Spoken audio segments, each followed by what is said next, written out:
Hey guys, இன்னைக்கு நம்ம ஒரு சூப்பரான மூவி தான் பார்க்க போகிறோம். ஸ்டார்டிங் சீனில் காட்டுறாங்க நம்ம ஹீரோயின் சியா வந்துட்டு ஒரு கம்பெனியோட சிஇஓ போல். ஸோ அவள் வந்துட்டு அந்த கம்பெனிக்குள்ளே என்டர் ஆகிட்டு இருக்கா. ஸோ அப்போ பார்த்தா அவள் வந்து சொல்கிறா, நாளைக்கு என்னோடய வெட்டிங் ஆனிவர்சரி. ஸோ என்னோடய ஹஸ்பண்ட் வந்துட்டு எனக்கு என்ன சர்ப்ரைஸ் பண்ண போகிறான்னு தெரியல அப்படின்னு சொல்லிட்டு நம்ம ஹீரோயின் போய் உட்காந்து அவள் கேபினில் ஒரு லைவ் ஸ்ட்ரீம் தான் பார்த்துட்டு இருக்கா. அதில் லைவ் ஸ்ட்ரீம் பண்ணிகிட்டு இருக்க பொண்ணோட பேர் ஜியாங் போல். அவள் வந்துட்டு நம்ம ஹீரோயினோட ஸ்கூல்மேட். ஸோ வந்துட்டு அந்த மாதிரி அங்கே வீடியோ பண்ணிகிட்ருக்கா. நிறைய கமெண்ட்ஸும் வந்துட்டுருக்கு. அவளுக்கு நிறைய ஃபேன் ஃபாலோவிங் இருக்காங்க போல். அவளோட லைவ் ஸ்ட்ரீமை முடிச்சுட்டு இதுதான் என்னோடய லாஸ்ட் லைவ் ஸ்ட்ரீமிங். நான் வந்துட்டு இதுக்கப்புறம் இந்த மாதிரி பண்ண போகிறது கிடையாது. பிகாஸ் எனக்கு ஒரு சூப்பரான லைஃப் பார்ட்னர் கிடச்சிட்டாங்க. ஸோ நாளைக்கு தான் எங்களோட மேரேஜ் அப்படின்னு சொல்கிறா. ஸோ நம்ம ஹீரோயின்கே ஷாக்கிங்காக இருக்குது. ஸோ இவளுக்கும் மேரேஜ் ஆக போகுது அப்படின்னு சொல்லிட்டு ஸோ நம்ம ஹீரோயின் வந்து அந்த லைவ் ஸ்ட்ரீம்லாம் பார்த்து முடிச்சுட்டு அவள் ஒர்க்கை ஸ்டார்ட் பண்ண போகும்போது அங்கே அசிஸ்டன்ட் வந்துட்டு, பாஸ் உங்களோட ஹஸ்பண்ட் வந்துட்டு ஒரு என்டர்டைன்மெண்ட் இண்டஸ்ட்ரி வந்து ஓப்பன் பண்ணணும்னு நினைக்கிறாரு. ஸோ அவருக்கு அது கிடச்சிடும்னு நினைக்கிறாரு, அதுக்கான லைசன்ஸ் அப்படின்னு சொல்லும்போது நம்ம ஹீரோயினுமே அதுக்கு தான் அவன் ரொம்ப நாளாக ஆசைப்பட்டுட்டு இருந்தான். ஸோ அது கிடச்சா ரொம்ப சந்தோஷம்தான் அப்படின்னு சொல்கிறா.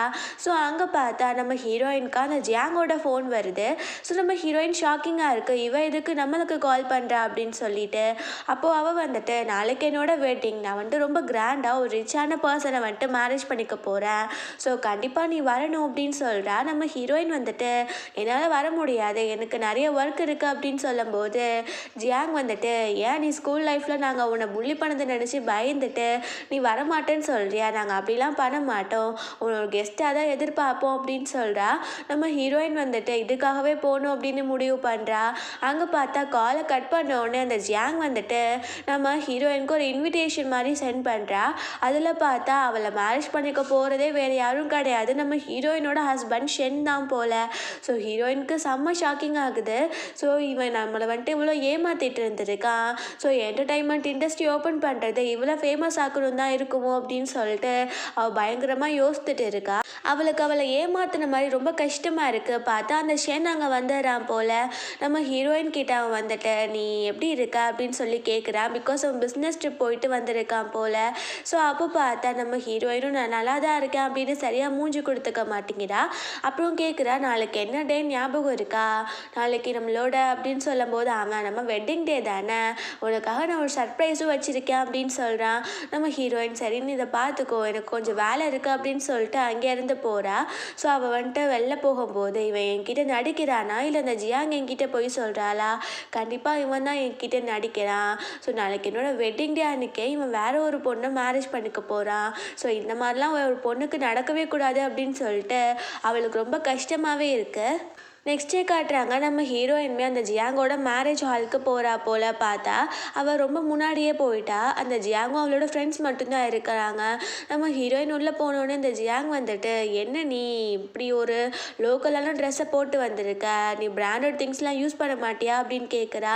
நம்ம ஹீரோயின் வந்துட்டு, நான் வந்துட்டு பிராண்டட் அப்படின்லாம் பார்க்க மாட்டேன், எனக்கு எது கம்ஃபர்ட் தருதோ அதை மட்டும்தான் போட்டுப்பேன், அதுவும் என்னோட விஷ் தான், அதில் நீங்களாம் தலையிடணுன்ற அவசியமே கிடையாது அப்படின்னு சொல்கிறா. அந்த ஜியாங் வந்துட்டு, பாரு நீ இப்போ கூட ரொம்ப புவராக தான் இருக்க போல தெரியுது, ஸ்கூல் லைஃப்பில் படிச்சுக்கிட்டே இருப்ப பார்த்தாலும், அந்த படித்ததை வச்சு உனக்கு என்ன தான் கிடச்சிருக்கு, நீ புவராக தானே இருக்க அப்படின்னு சொல்லிட்டு அந்த ஜியாங் வந்துட்டு ரொம்ப கிண்டல் பண்ணி சிரிச்சிட்டு இருக்கா. அப்புறம் அவள் சொல்கிறா, நான் வந்துட்டு பாரு எவ்வளோ ரிச்சான பர்சனை மேரேஜ் பண்ணிக்க போகிறேன் தெரியுமா, நான் வந்துட்டு இனிமேல் இந்த மாதிரி லைவ் ஸ்ட்ரீம்லாம் பண்ண மாட்டேன், ஒரு பெரிய ஸ்டாராகவே ஆக போகிறேன் அப்படின்னு சொல்கிறா. அந்த போஸ்டரை காட்டுறா. ஸோ நம்ம ஹீரோயினுக்கு அந்த போஸ்டரை பார்க்கும்போது செம்ம டென்ஷன் ஆகுது. அவள் உண்மைக்கு இதுதான் உன்னோட ஹஸ்பண்டா அப்படின்னு சொல்லிட்டு அவள் டென்ஷனாக கேட்கும்போது அவளோட ஃப்ரெண்ட்ஸ் எல்லாம், அது வந்துட்டு இவளோட ஹஸ்பண்ட் இல்லைன்னா உன் ஹஸ்பண்டா அப்படின்னு சொல்லி சிரிக்கிறாங்க. நம்ம ஹீரோயின் வந்துட்டு, இது உண்மைக்கே உன் ஹஸ்பண்ட் தானா அப்படின்னு சொல்லி திரும்பவுமே கேட்குறா. அப்போ ஜியாங் வந்துட்டு, திரும்ப திரும்ப எதுக்கு இந்த கொஸ்டின் என்கிட்ட கேட்டுட்ருக்கா அப்படின்னு அவள் சொல்லி கத்துறா. நம்ம ஹீரோயின் வந்துட்டு ஒரு ஃப்ளாஷ்பேக்கை யோசித்து பார்க்குறா. எப்போவுமே அவளோட ஹஸ்பண்ட் வந்துட்டு இவளோட லைவ் ஸ்ட்ரீமை பார்த்துட்டே இருப்பான் போல். பார்த்து ரொம்ப ஸ்மைலிங் ஃபேஸோட நம்ம ஹீரோயின் என்னன்னு கேட்டால் அவன் உடனே கட் பண்ணிடுவான். யாருக்காச்சும் மெசேஜ் பண்ணிட்டே இருப்பான் போல். என்னன்னு கேட்டாலும் அவன் வந்துட்டு எதுவுமே சொல்லாமல் என்னோட ஃப்ரெண்டுன்னு சொல்லிடுவான் போல். அப்புறம் அவன் திடீர்னு வந்துட்டு என்டர்டைன்மெண்ட் இண்டஸ்ட்ரி ஓப்பன் பண்ணணும்னு சொல்லியிருந்திருக்கான்.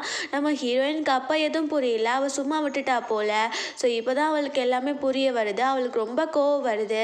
ஸோ அந்த போஸ்டரை போட்டு கிழிச்சு போட்டுறா. அங்கே பார்த்தா அந்த ஜியாங் வந்துட்டு என்னை பார்த்தா உனக்கு பொறாமையாக இருக்கா, எதுக்கு இந்த மாதிரி பண்ணுற அப்படின்னு சொல்லி கத்துறா. அப்போது நம்ம ஹீரோயின் வந்துட்டு என் ஹஸ்பண்டும் பார்க்க லைட்டாக ஒன்று மாதிரி இருப்பான், ஸோ நம்ம எல்லோரும் மீட் பண்ணுறது தான் சரி அப்படின்னு சொல்லும்போது அவங்களுமே நீ வேமா ஹஸ்பண்ட்க்கு கால் பண்ணு அப்படின்னு சொல்கிறாங்க. நம்ம ஹீரோயின் வந்து அந்த ஷென்க்கு கால் பண்ணிவிட்டு நீ எங்கே இருக்கா, நான் வேமா உன்னை நான் பார்க்கணும் அப்படின்னு சொல்கிறா. அப்போ அவன் வந்துட்டு நான் ஒர்க் விஷயமா கொஞ்சம் வெளில வந்திருக்கேன் அப்படின்னு சொல்கிறான். அப்போது ஹீரோயின் வந்து இன்றைக்கி நம்மளோட வெட்டிங் ஆனிவர்சரி, அதை கூட நீ மறந்துட்டியா அப்படின்னு கேட்கும்போது அவன் அப்படிலாம் கிடையாது, வீட்டுக்கு நைட் வரும்போது பாரு உனக்காக சர்ப்ரைஸ் எடுத்துகிட்டு வரேன் அப்படின்னு சொல்கிறான். நம்ம ஹீரோயினுக்கு ரொம்ப கஷ்டமாக இருக்குது. ஸோ அப்போ பார்த்து அவளோட ஃப்ரெண்ட்ஸ் எல்லாம் நீ வந்துட்டு ஒரு மேரேஜ் பண்ணிக்க போகிற உன்னோட ஃப்யூச்சர் ஹஸ்பண்ட்க்கு கால் பண்ணு அப்படின்னு சொல்கிறாங்க. அந்த ஜியாங்குமே கால் பண்ணுறா. அவன் சொல்கிறான் நான் உன்னை பார்க்க தாண்டி சொல்ல வந்துட்டுருக்கேன், நீ வெயிட் பண்ண, அது வரைக்கும் நான் உனக்காக சில கிஃப்டெல்லாம் சென்ட் பண்ணியிருக்கேன், அதை நீ பாரு அப்படின்னு சொல்லிட்டு இருக்கான். நம்ம ஹீரோயினுக்கு செம்ம டென்ஷன் ஆகுது. ஸோ அவனை சும்மாவே விடக்கூடாது அப்படின்னு முடிவு பண்ணிடுறா. அங்கே ஒரு பொண்ணு வந்துட்டு ஒரு கார் கீயை கொடுத்துட்டு இதை உங்களுக்கு ஷென் கிஃப்ட் பண்ணாரு அப்படின்னு சொல்கிறா. அந்த கார் கீயை பார்த்து ஜியாங் ரொம்ப ஹாப்பி ஆகிட்டு இருக்கும்போது நம்ம ஹீரோயின் அதை வாங்கி பார்த்துட்டு ரொம்ப டென்ஷன் ஆகுறா. பிகாஸ் இதை வந்துட்டு நம்ம ஹீரோயின் அவள் பணத்தை சேர்த்து வச்சு அந்த ஷென்காக வாங்கி கொடுத்துருந்துருப்பா போல். ஸோ அதை தூக்கி இவன் அந்த ஜியாங்க்கு கொடுத்துருக்கான். ஸோ அவன் செம்ம டென்ஷன் ஆகிட்டு இருக்கா. ஸோ உடனே அந்த ஜியாங் வந்துட்டு உனக்குலாம் அதை தொடர கூட ரைட்ஸ் கிடையாது அப்படின்னு சொல்லி வாங்கிக்கிறா போல். அதுக்கப்புறம் பார்த்தா இன்னொரு பொண்ணு வந்துட்டு ஒரு கார்டு மாதிரி கொடுக்குறா. பார்த்தா ஒரு பங்களாவே இந்த ஜியாங்காக எழுதி வச்சுருக்கான் போல். ஸோ இதை பார்க்கும்போது ஹீரோயினுக்கு செம்ம டென்ஷன் ஆகிட்டு இருக்கு. அப்புறம் பார்த்தா அந்த ஜியாங் வந்து சொல்கிறா என் கையில் பார்த்தியா, இது வந்து என்னோட டைமண்ட் ரிங், இதை தான் நாங்கள் வெட்டிங் ரிங்காக போட்டுக்க போகிறோம் அப்படின்னு சொல்லி அதை காட்டுறா. ஆக்சுவலி பார்த்தா நம்ம ஹீரோயினுக்கு தான் அந்த ஷென் வந்துட்டு அதை கிஃப்ட் பண்ணியிருப்பான் போல்.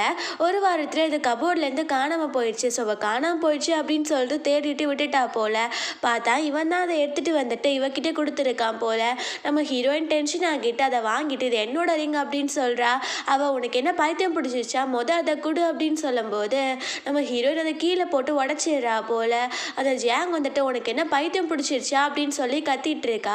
அவளோட ஃப்ரெண்ட்ஸ் எல்லாரும் போய் அவளை பிடிச்சிக்கிறாங்க போல். அந்த ஜியாங் சொல்கிறா ஸ்கூல் டைமில் உன்னை எப்படி புள்ளி பண்ணணும்னு உனக்கு ஞாபகம் இருக்குது தானே, ஸோ அந்த மாதிரி உனக்கு இப்போ பண்ணணும்னு ஆசையாக இருக்கா அப்படின்னு கேட்குறா. அப்போது நம்ம ஹீரோயின் வந்துட்டு நான் அப்போ இருந்த மாதிரி இப்போ பயந்துட்டுலாம் இருக்க மாட்டேன் அப்படின்னு சொல்கிறா. அங்கே பார்த்தா அந்த ஜியாங் வந்துட்டு நம்ம ஹீரோயின் அடிக்க வரா போல். பட் ஹீரோயின் அவளை அடிச்சிடுறா. ஸோ அதுக்கப்புறம் அவள் ஃப்ரெண்ட்ஸ் எல்லாருமே சேர்ந்து நம்ம ஹீரோயினை போட்டு அடிக்க ஆரம்பிச்சிடுறாங்க. பார்த்தா வெளியில் அந்த ஷென் வந்துட்டான் போல். உடனே இவள் வந்துட்டு இவளை கொண்டு போய் போஸ்டருக்கு பின்னாடி ஒழிச்சு வைங்க அப்படின்னு சொல்லிடுறா. அதனால நம்ம ஹீரோயினை இழுத்துட்டு போயிடுறாங்க. வாயையும் மூடி வச்சுருக்காங்க போல். ஸோ அங்கே பார்த்தா நம்ம ஷென் வந்துடுறான். அப்போது ஜியாங் சொல்கிறா எவ்வளோ லேட்டாக வர, நீ ஏன் இப்படி பண்ண, வா நம்ம போய் ட்ரெஸ் சேஞ்ச் பண்ணிக்கலாம் அப்படின்னு சொல்லி கூப்பிடுறா. ஸோ நம்ம ஹீரோயின் எப்படியோ கத்த ட்ரை பண்ணுறா. பட் கத்த முடியல போல். ஆனால் ஏதோ அவள் சவுண்ட் கேட்குது அப்படின்னு சொல்லிட்டு அந்த ஷென் அந்த போஸ்டர் கிட்டே போகிறான். அப்புறம் பார்த்தா அவங்க அம்மா அப்பா வந்துடுறாங்க. நீ என்ன தான் பண்ணிகிட்டு இருக்க, வெளியில் எல்லா கெஸ்ட்டும் வர ஆரம்பிச்சிட்டாங்க, பட் நீ இன்னும் ட்ரெஸ் சேஞ்ச் பண்ணாமல் இருக்கியா, நீ வேகமாக போய் ட்ரெஸ் சேஞ்ச் பண்ணிக்கோ அப்படின்னு சொல்கிறாங்க. ஸோ ஜியாங்கும் ஷென்னும் அங்கேருந்து போயிடுறாங்க போல். இங்கே நம்ம ஹீரோயின் அவங்களோட கையை கடிச்சு வச்சனால அவங்க திரும்பவுமே அவளை அடிச்சுட்டு அவள் கையை கட்டி போட்டு வாயிலையுமே கர்ச்சிஃபை வச்சு அடிச்சுட்டு அங்கேருந்து போயிடுறாங்க போல். நம்ம ஹீரோயின் வந்து எப்படியோ கொஞ்ச நேரம் ட்ரை பண்ணி அந்த கயிறையும் வாயில் இருக்க கர்ச்சிஃபையும் எடுத்துட்டு அவள் வந்து இன்னைக்கு இவங்கள சும்மா விட மாட்டான் அப்படின்னு சொல்லிட்டு அந்த ஹோட்டல் ரூம் தான் ஆக்சுவலி ஒரு பெரிய ஹால் மாதிரி புக் பண்ணியிருக்காங்க போல். அந்த ஹோட்டலோட ஓனரையுமே நம்ம ஹீரோயின் கால் பண்ணி எனக்கு கொஞ்சம் நீங்கள் ஹெல்ப் பண்ணணும் அப்படின்னு சொல்கிறா. இங்கே பார்த்தா அந்த ஷென் அதுக்கப்புறம் அந்த ஜியாங் வந்துட்டு மேரேஜ் பண்ணிக்க போகிறாங்க போல். ஸோ அவங்க ரொம்ப ஹாப்பியாக இருக்காங்க. அவளோட ஃப்ரெண்ட்ஸ் எல்லாருமே அந்த ஜியாங்கோட லாஸ்ட் லைவ் ஸ்ட்ரீமிங் அப்படின்னு சொல்லிட்டு அவங்க மேரேஜ் தான் லைவ் ஸ்ட்ரீம் பண்ணிட்டு இருக்காங்க போல். அங்கே அவங்க வந்துட்டு ரிங் மாற்றிக்க போகிறாங்க. அங்கே பார்த்தா அந்த ஹோட்டலோட ஓனர் வந்துடுறாரு. அவர் சொல்கிறாரு நாங்கள் வந்துட்டு உங்ககிட்ட டேமேஜஸ்க்கு கொஞ்சம் கிளைம் பண்ணணும் அப்படின்னும் போது அந்த ஷென் கேட்குறா என்ன டேமேஜ் டேமேஜஸ் இங்கே க்ரியேட் பண்ணோம் நாங்கள். ஸோ நீங்கள் சொல்லுங்கள், நாங்கள் வேணால் பணம் கொடுத்துறோம் அப்படின்னு சொல்லும்போது அவர் வந்து சொல்கிறாரு, உங்களோட ஒய்ஃப் வந்துட்டு எங்கள் அப்பாவியான பொண்ணை அவங்க ஃப்ரெண்ட்ஸ் கூட சேர்ந்து அடித்து காயப்படுத்தியிருக்காங்க. ஸோ அவங்க வந்துட்டு கம்ப்ளைண்ட் கொடுத்துருக்காங்க. ஸோ நீங்கள் இப்போ இதுக்காக ரியாக்ட் பண்ணலன்னா நாங்கள் போலீஸில் கம்ப்ளைண்ட் கொடுத்துருவோம் அப்படின்னு சொல்லும்போது அங்கே வந்துட்டு அந்த ஷென் வந்துட்டு அந்த ஜியாங்கை பார்த்து முறைக்கிறான். அப்போ அந்த ஜியாங் வந்துட்டு அது வந்து என்னோட ஸ்கூல்மேட் தான், அவள் தேவையில்லாம வந்து என்னை புள்ளி பண்ணி நம்ம போஸ்டரெல்லாம் கிழிச்சிட்டா, இங்கே பாரு டைமண்ட் ரிங்கே உடச்சிட்டா, இப்போ நான் சும்மா ஃபிட் பண்ணி தான் வச்சுருக்கேன்னு சொன்ன உடனே அவன் டென்ஷன் ஆகிட்டு இதை எப்படி நீ உடச்ச, அவனுக்கு அறிவு இருக்கா அப்படின்னு கத்துறான்.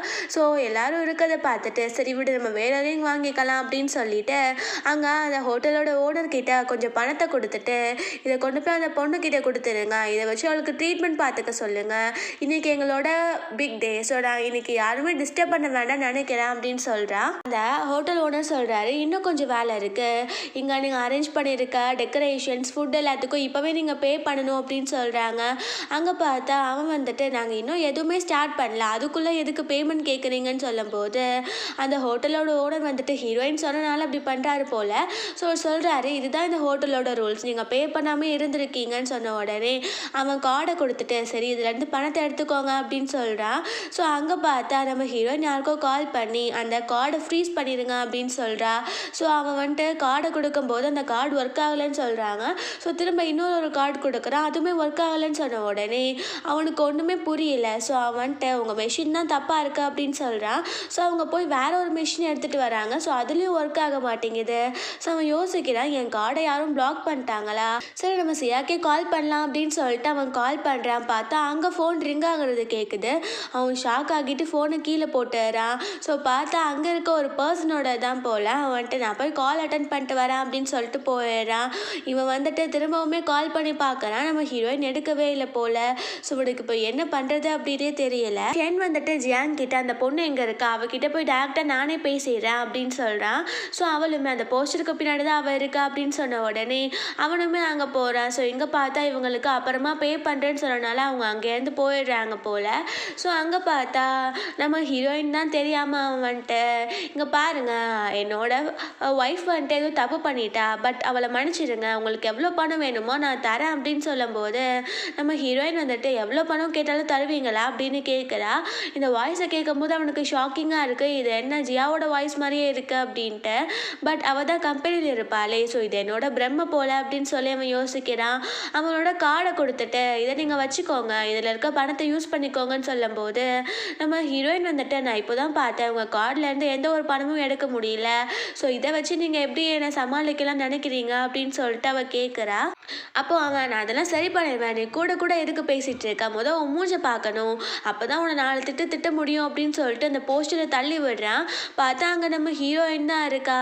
அதை பார்த்தோன்னே அவனுக்கு செம்மையாக ஷாக் ஆகிட்டு இருக்கு. அவன் நம்ம ஹீரோயின் கையை பிடிக்க வரான். அப்போ தள்ளிட்டு நீ என்னை தொடுறதுக்கு உனக்கு ரைட்ஸே கிடையாது அப்படின்னு சொல்கிறா. அப்போ அவன் நீ தப்பாக புரிஞ்சுக்கிட்டியா, அதெல்லாம் ஒன்றும் கிடையாது, நாங்கள் சும்மா இங்கே லைவ் ஸ்ட்ரீம் தான் பண்ணிகிட்ருக்கோம், நீ எதுக்கு இப்படி கோவப்படுற அப்படின்னு சொல்லிட்டு அவன் சமாளிக்க பார்க்குறான். அந்த ஜியாங் ஓடி வந்துட்டு இவ யார், நீ எதுக்கு இவகிட்ட போய் இப்படிலாம் பேசிகிட்டு இருக்க, நீ இவகிட்ட இப்படி பேசணும்லாம் அவசியம் கிடையாது, இவ யாருன்னு சொல்ல அப்படின்னு சொல்லி கேட்குறா. அங்கே பார்த்தா அவன் ஜியாங்கை போட்டு அடிச்சுட்டு நீ எதுக்கு தேவையில்லாமல் இவளை புள்ளி பண்ண அப்படின்னு சொல்லிட்டு கேட்குறான். அவள் ஷாக்கிங்கா இவன் என்ன நம்மளவே அடிக்கிறான் அப்படின்னு சொல்லிட்டு பார்த்துட்டு இருக்கா. ஸோ அப்போ பார்த்தா அவன் நடந்ததுக்கெல்லாம் சாரி என்னை மன்னிச்சிரு, நாங்கள் சும்மா இவ தான் கேட்டான்னு சொல்லிட்டு நான் லைவ் ஸ்ட்ரீம் பண்ணுறதுக்காக தான் ஒத்துக்கிட்டேன், இது சும்மா ஒரு ஃபேக்கான மேரேஜ் தான் அப்படின்னு அவன் சொல்லி போய் சொல்கிறான். நம்ம ஹீரோயின் வந்து அவள் கையில் அவங்க அடிச்சுனால வந்துருக்குள்ள தடம். ஸோ அதை காமிச்சிட்டு ஸோ அப்போ இதுக்கு என்ன அர்த்தம் அப்படின்னு கேட்டோன்னே அப்போது அவன் ஜியாங்க அடிச்சுட்டு உனக்கு என்ன தைரியம், உனக்கு யார் ரைட்ஸ் கொடுத்து அவளை அடிக்கிறதுக்கு அப்படின்னு சொல்லி கேட்கும்போது அவள் எதுக்கு தேவையில்லாமல் நீ என்ன அடிச்சிட்டு இருக்க, நீ உண்மையை சொல்லுவ யார் அப்படின்னும் போது நம்ம ஹீரோயின் உண்மை தானே சொல்லணும், இதோ நான் சொல்கிறேன், நான் இவனோட ஒய்ஃப், நீ இவனோட மிஸ்ட்ரெஸ், உனக்கு இப்போ புரிஞ்சிச்சான்னு சொன்ன உடனே அவள் செம்ம ஷாக் ஆகிட்டு இருக்கா. இந்த ஷென்மே அவன் முன்னாடி முட்டி போட்டுட்டு என்னை மன்னிச்சிடு, நான் பண்ணது தப்பு தான், நான் உண்மைக்கே அவளை மேரேஜ் பண்ணிக்கணும்னு நினைக்கல, அவள் தான் என்னை அப்ரோச் பண்ணா அப்படின்னு போய் சொல்கிறான். அங்கே பார்த்தா ஜியாங் உண்மைக்கேவா, உண்மையாக சொல்கிறா, நீ என்னை ஏமாத்தினியா, அவள் உண்மைக்கே உன்னோட ஒய்ஃபா அப்படின்னு சொல்லிட்டு அவன் கேட்குறான். ஸோ இவன் வந்துட்டு ஒன்றுமே பேசாமல் அவளை கண்டுக்காமல் நம்ம ஹீரோயின் கிட்ட சாரின்னு கேட்டுட்டு இருக்கான். நம்ம ஹீரோயின் வந்துட்டு கண்டிப்பாக நான் வந்துட்டு மன்னிக்க போகிறது கிடையாது, நம்ம டிவோர்ஸ் டிவோர்ஸ் பண்ணிக்கலாம் அப்படின்னு சொல்லும்போது அவன், ஐயோ நீ எதுக்கு இப்படி பேசுற, நம்ம எத்தனை வருஷமா சேர்ந்து இருக்கோம், ஸோ நீ இப்படிலாம் பேசலாமா அப்படின்னு சொல்லிட்டு அவள் கேட்குறான். ஸோ அப்போ பார்த்தா நம்ம ஹீரோயின் வந்து சொல்கிறா, நீ வந்துட்டு என்னவே சீட் பண்ணணும்னு நினச்சிருக்கா, அதுவும் என்னோட வெட்டிங் டே அன்னைக்கு, எப்படி நான் சும்மா விடுவேன் அப்படின்னும் போது அந்த ஷென் வந்துட்டு, நான் வந்துட்டு இவள் லைவ் ஸ்ட்ரீம் பார்த்துட்டு ஒரு நாள் இவளை மீட் பண்ணேன், ஸோ அப்போவே இவன் என்னை அப்ரோச் பண்ணிட்டு என்கிட்ட க்ளோஸ் ஆகிட்டு இருந்தா, ஸோ பாவமேன்னு சொல்லிட்டு தான் நான் இந்த மாதிரி பண்ணுறதுக்கு ஒரு ஆக்டிங் பண்ணுறதுக்கு ஒத்துக்கிட்டேன், நான் உண்மைக்கெல்லாம் அவளை லவ் பண்ணல அப்படின்னு போய் சொல்லிட்டு இருக்கான். அங்கே பார்த்து அவனோட அம்மா அப்பா வந்துட்டு, இவன் முன்னாலாம் எதுக்கு நீ முட்டி போட்டுட்டு இருக்க, எந்திரி அப்படின்னு சொல்கிறாங்க. நம்ம ஷென் வந்துட்டு எந்திரிக்கவே மாட்டேங்கிறான். அங்கே நம்ம ஹீரோயினுக்கு வந்துட்டு இவங்கெல்லாம் ஒரு அம்மா அப்பாவா அப்படின்ற மாதிரி இருக்கு. அங்கே பார்த்தா நம்ம ஹீரோயின் சொல்கிறா, ஃபர்ஸ்ட் நாங்கள் தான் உன்னோட டாட்டர் இன்லா அப்படின்னு சொல்லிட்டு. அப்போ ஷென்னோட அம்மா சொல்கிறாங்க, நீலாம் ஒரு டாட்டர் இன்லாவே கிடையாது, இத்தனை வருஷமா மேரேஜ் ஆகியிருக்க, கிராண்ட் சைல்டு கூட உன்னால் கொடுக்க முடியல, அதனால தான் நானே இவன் மேரேஜுக்கு ஒத்துக்கிட்டேன் அப்படின்னு சொல்கிறாங்க. இப்போ எங்களோட ஜியாவுமே ப்ரெக்னெண்ட்டாக இருக்கா அப்படின்னு சொன்ன உடனே அங்கே நம்ம ஹீரோயினுக்கு செம்மையாக ஷாக்கிங் ஆகிட்டு இருக்கு. அதுவும் இல்லாமல் அவளுக்கு ஒரு பக்கம் சிரிப்புமே வந்துட்டு இருக்கு போல. நம்ம ஹீரோயின் வந்து ஒரு ஃப்ளாஷ்பேக்கை யோசித்து பார்க்குறா. ஆக்சுவலி நம்ம ஹீரோயினுக்கு குழந்தை பெற்றுக்க முடியாமல் இல்லை, அந்த பிரச்சனை ஷென்க்கு தான் இருக்க போல. அவள் டாக்டர் கிட்ட டெஸ்ட் பார்த்துட்டு, இதை நீங்கள் ஷென் கிட்ட இன்ஃபார்ம் பண்ண வேண்டாம், டைம் வரும்போது நானே அவன்கிட்ட சொல்லிக்கிறேன் அப்படின்னு சொல்லிட்டு அவன் கூடயே இருந்திருக்கா போல. ஸோ நம்ம ஹீரோயின் வந்து சொல்கிறா, உண்மைக்கே உங்கள் பையனால் குழந்தை பெற்றுக்க முடியாது, அப்படி இருக்கும் போது இந்த ஜியாங்கோட குழந்தை யாரோடதா இருக்கும் அப்படின்னு சொல்லிட்டு கேட்குறா. ஸோ அதோட ஜியா வந்துட்டு, தேவையில்லாமல் நீ இப்படிலாம் பேசிகிட்டு இருக்காத, உன்னால் குழந்தை பெற்றுக்க முடியலன்னு தெரிஞ்சிச்சுன்னா நீ இப்படி என் மேலே பழி போடுவியா அப்படின்னு சொன்ன உடனே அவங்க அம்மா வந்துட்டு, இப்போ டாக்டருக்கு நீ கால் பண்ண அப்படின்னு சொல்கிறாங்க. நம்ம ஹீரோயினுமே கால் பண்ணோடனே இந்த டாக்டருமே எல்லா உண்மையும் சொன்ன உடனே இந்த ஷென்கே செம்ம டென்ஷன் ஆகிட்டு அந்த ஜியாங்க கிட்ட அவளை பிடிச்சிட்டு, நீ உண்மையாக சொல்லு, இது யாரோட குழந்தை அப்படின்னு சொல்லி கேட்குறான். அப்போ அந்த ஜியாங்க, ஆமாம் இது உன்னோட குழந்தை கிடையாது, எத்தனையோ தடவை ட்ரை பண்ணி நான் ப்ரெக்னென்ட்டே ஆகலை, ஸோ அதனால தான் நான் வேற ஒரு பர்சனை வச்சு நான் ப்ரெக்னென்ட் ஆனேன், அப்போ தானே நீ நான் மேனேஜ் பண்ணிப்பா அப்படின்னு கேட்குறா. ஸோ இது எல்லாமே லைவ் ஸ்ட்ரீமில் போயிட்டு தான் இருக்கு போல். ஸோ அங்கே பார்த்தா எல்லாருக்குமே ஷாக் ஆகிட்டு இருக்கா. அந்த ஷென் வந்துட்டு, நீ என்னவே ஏமாத்திருக்கியா அப்படின்னு சொல்லிட்டு அவளை போட்டு அடிக்கிறான். அப்புறம் பார்த்தா அந்த ஷென்க்கு தெரிய வருது, நம்ம ஹீரோயின் வந்து வெட்டிங் டேக்கு அவனுக்கு கிஃப்ட் பண்ணணும் அப்படின்னு சொல்லிட்டு அவன் கேட்ட மாதிரி என்டர்டைன்மெண்ட் இண்டஸ்ட்ரியுமே அவன் வாங்கிட்டா அப்படின்ட்டு. அவனுக்கு ஒரு பக்கம் ரொம்ப கஷ்டமாக இருக்குது, ஒரு பக்கம் ஐயோ நம்ம வந்துட்டு இவளை ஏமாற்றிட்டோமே, இதுக்கப்புறம் நம்ம வந்துட்டு ரொம்ப கஷ்டப்படுவோம் போலையே அப்படின்னு சொல்லி யோசிக்கிறான். பிகாஸ் நம்ம ஹீரோயினாக தான் உழைச்சி இந்த மாதிரி ஒரு பெரிய லெவலில் இருக்கா போல், அந்த கம்பெனியும் இப்படி ஆக்கியிருக்கா, அவகிட்ட நிறைய ப்ராப்பர்ட்டிஸ் இருக்குல்ல, அது எல்லாமே நம்ம ஹீரோயினோட தான் போல். ஸோ இவன் வந்துட்டு இருந்த ப்ராப்பர்ட்டிஸ் எல்லாம் விற்று செலவு பண்ணிட்டே இருந்திருக்கான். ஸோ அங்கே பார்த்தா நம்ம ஹீரோயின் வந்து ஜியாங் கிட்ட சொல்கிறா, நீ இப்போது ப்ரெக்னென்ட் ஆகி உன் ரெப்புடேஷனுக்கு எடுத்துக்கிட்ட, இப்போது உனக்கு தெரிஞ்சு போச்சு இவனை ஏமாத்திருக்கான்னு, இதுக்கப்புறம் இந்த குழந்தைய நீயா தனியாக வளர்த்து நீ தான் ஆளாக்கணும், ஸோ நீ தப்பு பண்ணிட்ட அப்படின்னு அவன் சொல்கிறா. அந்த ஜியாங் வந்துட்டு, என்கிட்ட அவன் கொடுத்த ப்ராப்பர்ட்டிஸ் இருக்குது, அதை வச்சு நான் என் குழந்தைய வளர்த்துப்பேன் அப்படின்னும் போது நம்ம ஹீரோயின், நீ வந்துட்டு இன்னும் புரிஞ்சுக்கலையா, அந்த ப்ராப்பர்ட்டிஸ் அவன் உனக்கு கொடுத்த கார் கூட அது என்னோடது, ஸோ நீ வந்துட்டு திரும்ப அதெல்லாம் என்கிட்ட கொடுத்தே ஆகணும்னு சொல்லும்போது அவள் என்னால் அதெல்லாம் கொடுக்க முடியாதுன்னு சொல்கிறா. நம்ம ஷென் கிட்ட நம்ம ஹீரோயின் ஒரு அக்ரிமெண்ட் மாதிரி கொடுக்குறா. பார்த்தா அவன், உனக்கு என்ன இதில் சைன் வேணுமா, நீ பாதி ப்ராப்பர்ட்டி என்கிட்ட தருவேன்னு சொல்லு, அப்போ தான் ஹஸ்பண்ட்டு நான் உனக்கு சைன் போடுவேன்னும் போது நம்ம ஹீரோயின் வந்து, இப்போ கூட உனக்கு ப்ராப்பர்ட்டி தான் தோணிட்டு இருக்கா, இது ப்ராப்பர்ட்டிக்கானது கிடையாது, உன்னை போலீஸில் கம்ப்ளைண்ட் கொடுத்துருக்கேன் அதுக்கானது அப்படின்னு சொல்லும்போது அவன், நீ என்ன பேசிகிட்டு இருக்க, என்ன எதுக்கு நீ போலீஸில் பிடிச்சி கொடுக்கணும் அப்படின்னு சொல்கிறான். அப்போ நம்ம ஹீரோயின், ஆமாம் ஒய்ஃபை டிவோர்ஸே பண்ணாமல் என்னை ஏமாற்றிட்டு என்னோட ப்ராப்பர்ட்டிஸை யூஸ் பண்ணியே இவளுக்கு கூட நீ வந்துட்டு வெட்டிங் அரேஞ்ச் பண்ணியிருக்க, ஸோ அப்போது நான் வந்துட்டு உன் மேலே சீட்டிங் கேஸ் அப்ளை பண்ணலாம், உனக்கு தெரியும் தானே அப்படின்னு சொல்கிறா. அவன் வந்துட்டு, உன்னை இப்போ நான் கொலை பண்ணியே தீர போகிறேன் அப்படின்னு கத்தியால் குத்த போகிறான். பட் அவங்க அப்பா தடுத்துடுறாரு போல். இங்க ஜியாங் பார்த்தா லைவ் ஸ்ட்ரீம் எடுத்து பார்க்குறா. பார்த்தா அவளுக்கு ஏகப்பட்ட வியூஸ் அண்ட் லைக்ஸ் விழுந்திருக்கு, நிறைய பேர் கமெண்ட்ஸும் போட்டிருக்காங்க. இதனால அவளுக்கு நிறைய வந்துட்டு சம்பளம் கிடைக்கும் போல். அவள் எனக்கு வந்து தேவையும் கிடையாது, ஏன்னா இப்போவே நான் பணக்காரி ஆகிட்டேன், எனக்கு நிறைய பணம் கிடைக்க போகுது அப்படின்னு சொல்லிட்டு அவள் ஹாப்பி ஆகிட்டு இருக்கா. நம்ம ஹீரோயின் பார்த்தா ஆக்சுவலி இவள் வந்துட்டு ஒரு என்டர்டைன்மெண்ட் இண்டஸ்ட்ரியில் தான் ஒர்க் பண்ணியிருக்கா. ஸோ அவங்கள ப்ரொமோட் பண்ணுற மாதிரி தான் அவள் லைவ் ஸ்ட்ரீமே பண்ணுவா போல். நிறைய லைக்ஸ் அண்ட் கமெண்ட்ஸ் வந்துச்சு அப்படின்னா நிறைய வியூஸ் கிடச்சிச்சின்னா அவங்க தான் இவளுக்கு பணம் தருவாங்க போல். நம்ம ஹீரோயின் வந்துட்டு அந்த ஜியாங்கை வந்துட்டு அந்த என்டர்டைன்மெண்ட் இண்டஸ்ட்ரியிலேருந்து ஆக்சுவலி எடுத்து விட்டுட்டா. ஸோ அவள் வந்துட்டு இதை தெரிஞ்ச உடனே அந்த ஜியாங் வந்துட்டு உனக்கு என்ன தைரியம், நீ எப்படி இப்படிலாம் பண்ணலாம், ஆனாலும் அவங்க என்னை விட மாட்டாங்க, எனக்கு நிறைய பணம் கிடச்சி ஆகும் அப்படின்னு சொல்லிட்டு இருக்கும்போது அவளுக்கு அந்த இண்டஸ்ட்ரியிலேருந்து கால் வந்துடுது, உங்களை நாங்கள் வேலையிலேருந்து தூக்குறோம் அப்படின்னு சொல்லிட்டு. அவளுக்கு இப்போ என்ன பண்ணுறது அப்படின்னே தெரியலை. பார்த்தா அந்த ஜியாங்கை வந்து போலீஸ் அரெஸ்ட் பண்ண போகிறாங்க. அதே மாதிரி அங்கே வந்துட்டு அந்த ஷென்னையுமே அரெஸ்ட் பண்ணிக்க போகிறாங்க போல். அப்போது நம்ம ஹீரோயினோட அசிஸ்டன்ட் வந்துட்டு நீங்கள் சொன்ன மாதிரி அந்த கம்பெனியை வாங்கிட்டோம், இப்போ நீங்கள் ஷென்க்கு கிஃப்ட் பண்ணுறீங்களா அப்படின்னு கேட்குறாங்க. அதை கேட்டோடனே ஷென்க்கு மனசு உடஞ்சி போயிட்டான். முட்டி போட்டு ஹீரோயின் கிட்ட எவ்வளவோ சாரி கேட்குறான். பட் நம்ம ஹீரோயின் வந்து அவனை ஏற்றுக்கிற மாதிரியே இல்லை. அவன் இப்போ நான் ஜெயிலில் போட்டேன்னா நான் இங்கேவே சூசைட் பண்ணிப்பேன் அப்படின்னு சொல்லிட்டு அவன் ஃபோக்கால் குத்திக்க போகிறான் போல். அப்போது நம்ம ஹீரோயின் வந்துட்டு நீ வந்துட்டு எப்போவுமே இந்த மாதிரி உனக்கு டெஃபிஷியன்சி இருக்குது, உன்னால் குழந்தை பெற்றுக்க முடியாது, நீ வந்துட்டு செலவு பண்ணிட்டே இருக்க, சேர்த்து வைக்க மாட்டேங்கிற அப்படின்னு எப்போவுமே நான் வந்துட்டு உன்னை கீழ்த்தனமாக பார்த்ததே கிடையாது, எப்போவுமே நான் உன்னை வந்து உயிருக்கு உயிராக லவ் பண்ணிட்டு இருந்தேன், ஆனால் நீ வந்துட்டு அப்படி பண்ணது தப்புன்னு ப்ரூவ் பண்ணிட்ட, நீ ஜெயிலுக்கு அனுப்புறதுமே நீ திருந்தி வரணும் அப்படின்றதுக்காக தான், ஸோ அதையும் நீ புரிஞ்சிக்காமல் இப்படி கோலை மாதிரி சூசைட் பண்ணிக்கிட்ட, ஒன்றுமே பண்ண முடியாதுன்னு சொன்ன உடனே அவன் ஃபோக்கை கீழே போட்டுறான். போலீஸுமே அவனை அரெஸ்ட் பண்ணிட்டு அவனை அங்கேருந்து கூட்டு போகிறாங்க. இந்த ஜியாங் பார்த்தா நம்ம ஹீரோயின் கழுத்தை பிடிச்சி நெரிச்சிட்டு அவள் ஃப்ரெண்ட்ஸ் எல்லாம் கூப்பிட்றா, வாங்க இவ்வளோ ஒரு வழி பண்ணலாம் அப்படின்னு சொல்லிட்டு. பட் அவங்க ஃப்ரெண்ட்ஸ் யாருமே முன் வர மாட்டேங்கிறாங்க. ஸோ ஸ்கூல் டைமில் நடந்ததை காட்டுறாங்க. நம்ம ஹீரோயின் ரொம்ப பூவர், அதுவும் ரொம்ப நல்லா படிப்பா போல். ஸோ அவளை போட்டு அவள் ஃப்ரெண்ட்ஸ் கூட சேர்ந்து அந்த ஜியாங் புள்ளி பண்ணியிருந்திருக்கா. ஸோ இப்போ ப்ரெசென்ட்டில் சொல்கிறாங்க அவங்க ஃப்ரெண்ட்ஸ் எல்லாம், எப்போவுமே உன்னோட லெஃப்ட் ரைட் மாதிரி எங்களை யூஸ் பண்ணிகிட்ருக்க, அதுவும் நாங்கள் ஏதாச்சும் நல்ல விஷயம் பண்ணாலும் அந்த கிரெடிட் உனக்கு தான் போகணும், நாங்கள் ஏதாச்சும் கெட்ட விஷயம் நீ பண்ணாலும் அது எங்களுக்கு தான் வந்து சேருது, ஸோ அதெல்லாம் நான் வந்துட்டு இப்போ ஏற்றுக்க மாட்டோம், நாங்கள் வந்துட்டு எப்போவுமே சியா பக்கம் தான் இருக்க போகிறோன்னு சொன்ன உடனே அந்த ஜியாங்கே ஷாக் ஆக்கிடுறா. அதுக்கப்புறம் அவளையுமே அங்கேருந்து போலீஸ் அரெஸ்ட் பண்ணிட்டு போயிடுறாங்க. அப்புறம் பார்த்தா அந்த ஜியாங்கோட ஃப்ரெண்ட்ஸ் எல்லாம் வந்துட்டு சியா கிட்ட சாரியுமே கேட்குறாங்க. நம்ம ஹீரோயினுமே சரி ஓகே பழசெல்லாம் மறந்துட்டு நீங்கள் உங்கள் லைஃப்பை பார்த்துக்கோங்க அப்படின்னு சொல்லி அட்வைஸ் பண்ணிடுறா. ஸோ லாஸ்ட் சீனில் காட்டுறாங்க, அவங்க ஒரு ப்ரெஸ் கான்ஃபரன்ஸ் வந்து நடந்துட்டுருக்கு. நம்ம ஹீரோயின் கிட்ட ஏகப்பட்ட கொஷின்ஸ் கேட்குறாங்க. நம்மளை வச்சு ஒரு தப்பு நடக்குது, நம்மளை சீட் பண்ணுறாங்க அப்படின்னா பயந்துட்டு இருக்கக்கூடாது, நம்ம அதை எதிர்த்து கண்டிப்பாக கேட்டே ஆகணும், இல்லைனா வாழ்க்கை ஃபுல்லாக நம்ம வந்துட்டு அதை நினச்சிட்டே கஷ்டப்பட்டுட்டே இருப்போம், நம்மளோட ரெப்புடேஷன் தான் போகும். அதே மாதிரி நம்மளோட ஸ்ட்ரென்த்னால பணத்தை சம்பாதிக்கணும்னு நினைக்கணும், மித்தவங்களோட தயவுனால நம்ம எப்போவுமே சம்பாதிக்கணும்னு நினைக்கவே கூடாது. அது கண்டிப்பாக நம்ம ஃபேமிலி ரெப்புடேஷனும் குறைச்சிரும், நம்ம ரெப்புடேஷனையும் குறைச்சிரும்.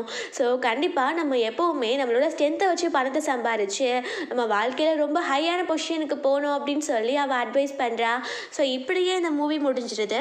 கண்டிப்பாக உங்கள் எல்லாருக்கும் பிடிச்சிருக்குன்னு நினைக்கிறேன். அப்படி பிடிச்சிருந்தா லைக் பண்ணுங்கள், ஷேர் பண்ணுங்கள், கமெண்ட் பண்ணுங்கள், அன்பாக இருந்துடாமல் சப்ஸ்கிரைப் பண்ணுங்கள். Bye guys.